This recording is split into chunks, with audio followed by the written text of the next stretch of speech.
السلام علیکم. آصف محمود صاحب انسپیکٹر لا inspector police training school Rawalpindi.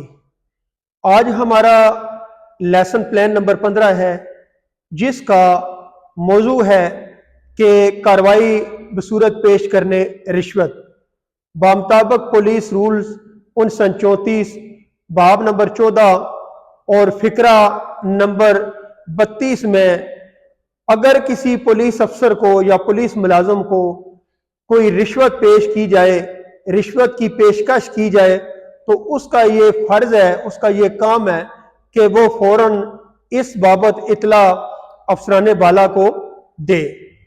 اگر افسران بالا کو وہ اطلاع نہیں دے گا اور حکم کی تعمیل نہ کرے گا تو قاعدہ اعضاء کی خلاف ورزی ہوگی، اور یہ نظم و نسق کی خلاف ورزی کی صورت میں اس کے خلاف باقاعدہ محکمانہ کارروائی ہو سکتی ہے.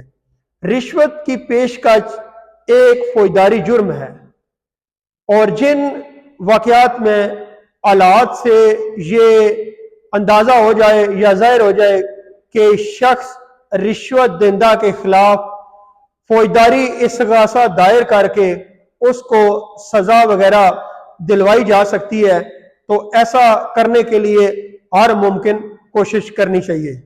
اس لیسن پلان نمبر 15 کے بارے میں کسی جوان کا کوئی سوال ہے تو پلیز اپنی جگہ سے کھڑا ہو سوال کر سکتا ہے.